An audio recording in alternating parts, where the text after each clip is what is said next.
Ciao! Nel precedente tutorial abbiamo detto che il tango è una camminata sulla musica. Tutti sappiamo camminare, quindi apparentemente è una cosa facile. Camminare nel tango però non è esattamente la stessa cosa che camminare quando ci si dirige da qualche parte. Prima di procedere ti ricordo però di iscriverti al canale della nostra scuola. Sigla!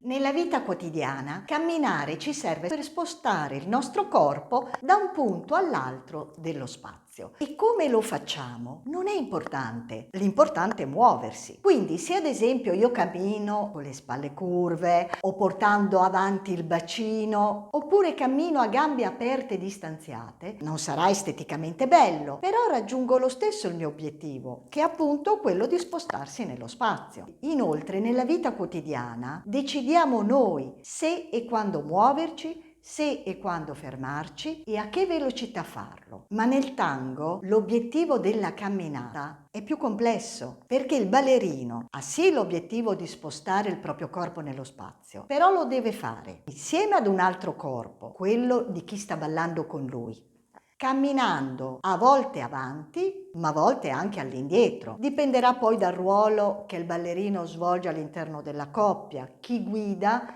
generalmente cammina avanti e raramente all'indietro e viceversa chi segue. Nella vita quotidiana noi non camminiamo mai all'indietro perché altrimenti andremo a sbattere. Occasionalmente possiamo fare un passo all'indietro, ma non un'intera camminata. Nel tango poi non siamo noi a decidere quando muoverci, anche chi guida dovrà deciderlo in accordo alla musica. Sarà la musica infatti che gli dirà se e quando muoversi, se e quando fermarsi e a che velocità camminare. Infine nel tango la coppia di ballo camminerà nella pista assieme ad altre coppie di ballo rispettando il senso della ronda. Confrontiamo dunque adesso una camminata normale e una camminata tanghera. Vedremo che ci sono alcune somiglianze ma anche profonde differenze.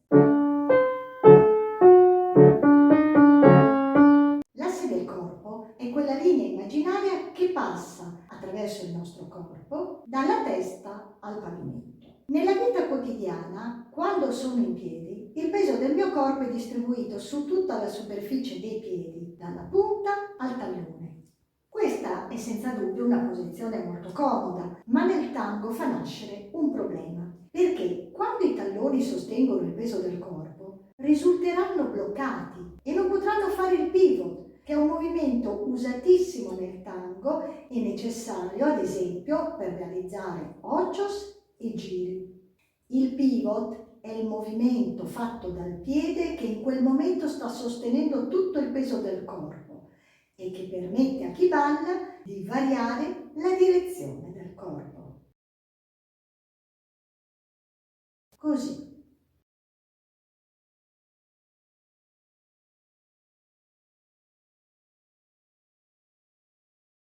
Per liberare i talloni dal peso del corpo sarà dunque necessario che il peso non sia distribuito su tutta la lunghezza del piede, ma solo nella parte anteriore, metatarso, tanto da poter muovere i piedi in questo modo.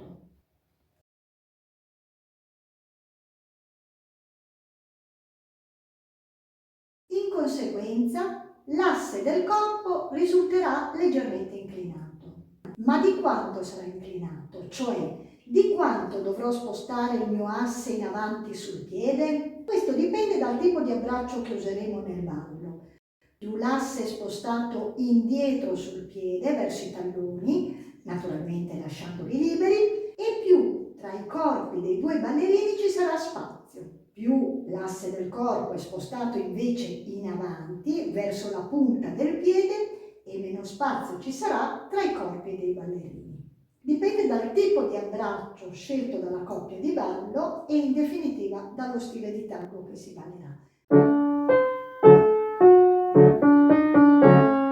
La prima differenza sta nella distanza tra il piede che si muove e il pavimento. Nella camminata della vita quotidiana, quando il piede si muove, si solleva proprio dal pavimento, per poi ricadere a terra nel momento in cui bisognerà trasferire su di esso il peso del corpo.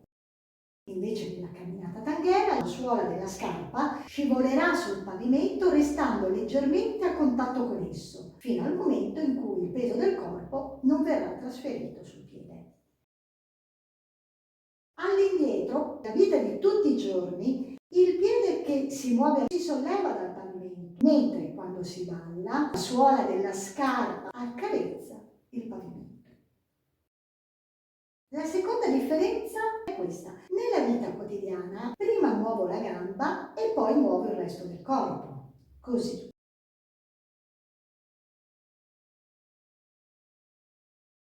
Questo non è né giusto né sbagliato, è efficace. È una camminata che mi permette di andare dove voglio. Ma quando ballo tango, devo pensare che camminerò abbracciato ad un altro corpo, un corpo che andrà all'indietro se io sto camminando in avanti e andrà in avanti se io sto camminando indietro. La terza differenza tra la camminata della vita quotidiana e la camminata tanghera sta nella distanza tra i piedi quando si cammina. Nella vita quotidiana i piedi sono quasi sempre leggermente separati per una questione di comodità. Nel tango invece, quando il piede che si muove passa vicino a quello fermo, dovrà sfiorarlo. Quindi i due binari paralleli lungo i quali si cammina sono anche vicini e si toccano.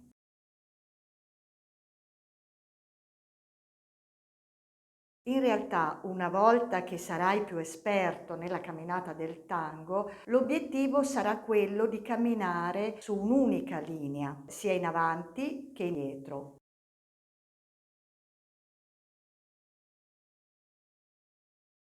Sia per le ballerine che per i ballerini.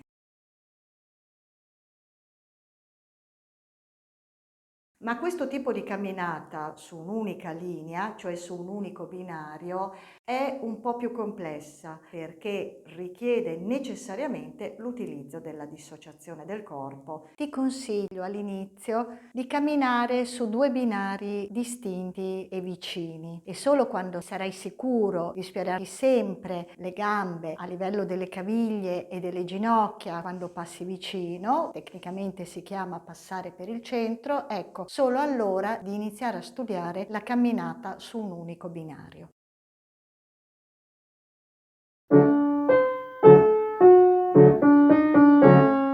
Nella camminata del tango sono coinvolte le articolazioni della caviglia e del ginocchio. Durante la camminata, il ginocchio della gamba che si muove passerà progressivamente da una posizione di massima estensione ad essere piegato nel momento in cui passa per il centro, ossia vicino all'altro ginocchio, per poi ritornare ad estendersi quando si appoggerà il tacco.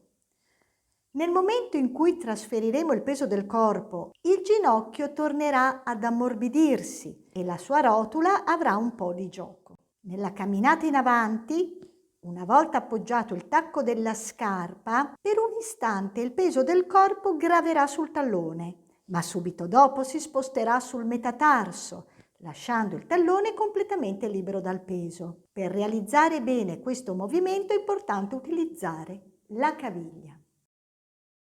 Invece nella camminata all'indietro il trasferimento del peso del corpo avverrà direttamente sul metatarso, mentre il tacco appoggerà sì a terra, ma il tallone non verrà mai caricato dal peso. Anche in questo caso occorrerà la collaborazione delle articolazioni della caviglia del ginocchio per realizzare un movimento morbido.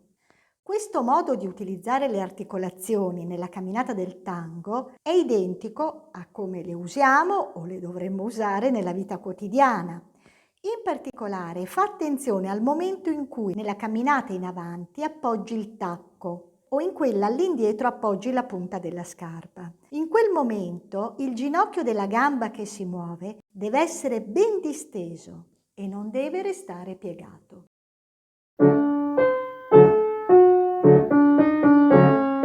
Il ballerino che ha la funzione di guida all'interno della coppia di ballo deciderà quando la camminata ha inizio, ma avrà anche il compito di segnalare questa sua decisione a chi segue. Come farà? Con una combinazione di movimenti, movimento dello scarico del peso e movimento del proprio corpo. Immediatamente prima di partire dovrà aumentare la pressione del corpo sul piede di appoggio. Questa maggiore pressione verrà percepita attraverso i punti di contatto nell'abbraccio dal partner di ballo. Inoltre chi darà l'avvio alla camminata inizierà muovendo non la gamba ma il busto.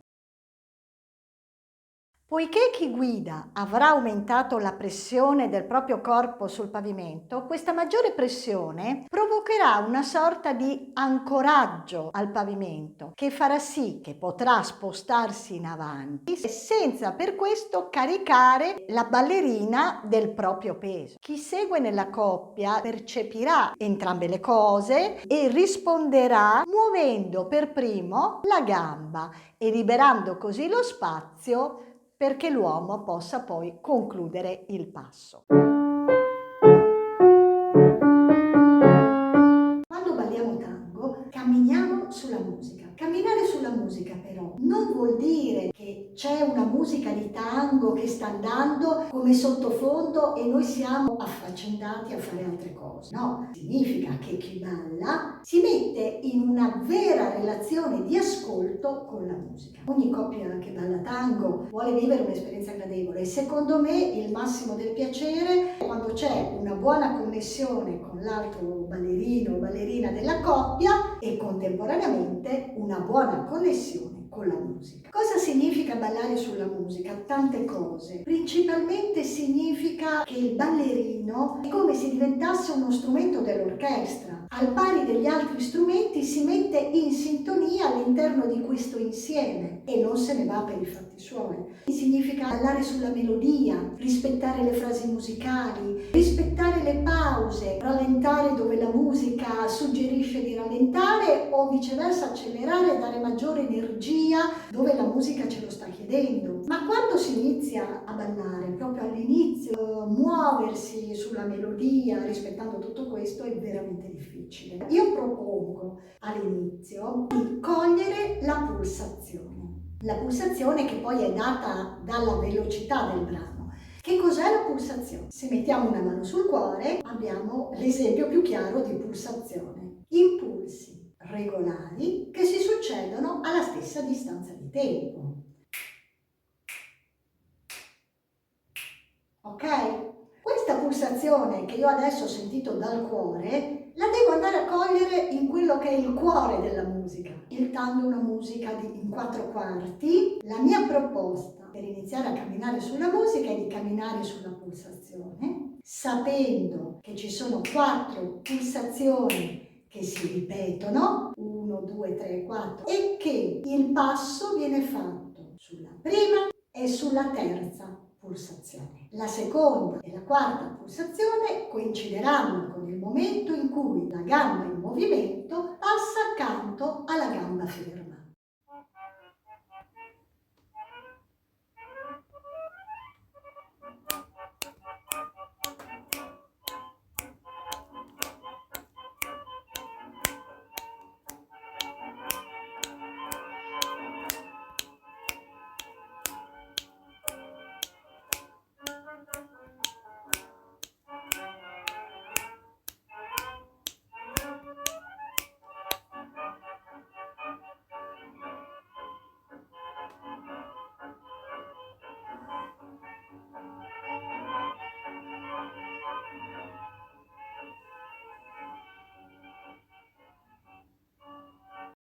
Nel prossimo tutorial ti spiegherò alcuni schemi molto comodi per camminare sui tanghi veloci e ti farò anche vedere il movimento per camminare sui tanghi lenti. Ciao e buon tango!